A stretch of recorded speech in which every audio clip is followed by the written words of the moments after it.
لا یەکێک لە یاریەکانی هەفتەی یانزەیەمی خولی پلەیەکی کوردستان بازیان میوانداری خانەقینی کرد. بازیان دەیویست لە نێو یاریگا و هەندەرانی خۆیدا سێخاڵی یاریەکە دەستەبەر بکات. خانەقینیش بە هەمان شێوە دەیویست درێژە بە ئەنجامە باشەکانی بدات و لە ڕیزبەندی سەرەوەدا بمێنێتەوە. هەر بۆیە هەردوویانە لە پێناو دەستەبەرکردنی سێخاڵی یاریەکە هاتنە نێو یاریگا. بافیکەی ناوبژیوان وەلید عەبدوڕەحمان جێمی یەکەمی یاریەکە دەستی پێکرد. سەرەڕای ئەوەی هەردوویانە چەند هەلێکی گۆڵکردنیان لەدەستدا، ئەو جێمە بەبێ تۆمارکردنی هیچ گۆڵێک کۆتایی پێهات. لە جێمی دووەمی یاریەکەدا یاریزانانی هەردوویانە بە مەبەستی تۆمارکردنی گۆڵ هێرشەکانیان دەست پێکردەوە تا ئەوەی لە خولەکی پەنجاوێکی یاریەکەدا بازیان توانی لە ڕێگەی یاریزان محەممەد ئەحمەدەوە گۆڵی یەکەم تۆمار بکات. دوای ئەم گۆڵەش و لە خولەکی هەفتای یاریەکە سامان شێرزاد یاریزانی یانەی بازیان خۆی گەیاندا تۆڕی گۆڵی خانەقین و گۆڵی دووەمی بۆیانەکەی تۆمار کرد.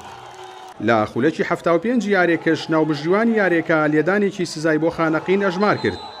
یاریزان موسعەب جەمال توانی لە ڕێگەی ئەو لێدانە سزایەوە گۆڵی یەکەم بۆ خانەقین تۆمار بکات. دوجار یاریەکە بە ئەنجامی 2-1 لە سوودی بازیان کۆتایی پێهات و بازیان لەسەر حسابی خانەقینی میوانی سێخاڵی یاریەکەی بەدەستهێنا.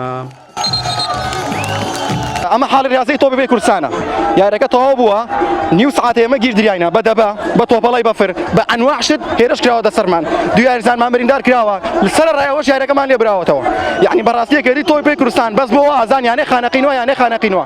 ئەوە حاڵی ریاضەیە فەرموو. ئێمە هەتا ئێستا ئەوە سعات 4:30 لە سعات 2 یاری کراوە، سعات 4:30 بۆ 5 ئێمە لە یاریگاکەین نایڵن بڕێنە دەرەوە. دەکەری تۆی پێی کوردستان ئەبێ ئیجراعات چۆن لەگەڵ ئەبێ عەدالەت بێ لەگەڵ هەموو نادیەکان بەڕاستی. سپاس بۆ خۆمەڕە توانیمان سەرکەوتوو بین لە یاریگای خۆمان. خانەقین یەکەمی گروپەکەیە بە 19 خاڵ.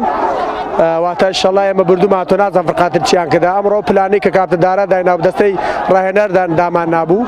ئەو پلانە جێبەجێ کرا، بەڵام ڕاست بێ منە جێم یەکەمە تۆزە لە ئەجوای یاریەکەیان نەبووین، نەچوو ناو ئەو یاریەکەەوە، بەڵام جێم دووەم چەند گۆڕانکاریێکمان کرد. سپاس بۆ خۆ توانیمان 2 گۆڵ بکەین، 2-1 یاریەکە کۆتایی پێهات و بازیان سەرکەوتوو.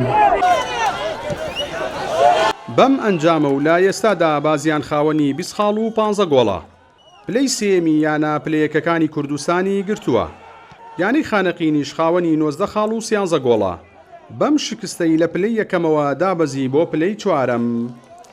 جەلال جەباری کەناڵی ئاسمانی پەیام، ناحیەی بازیان.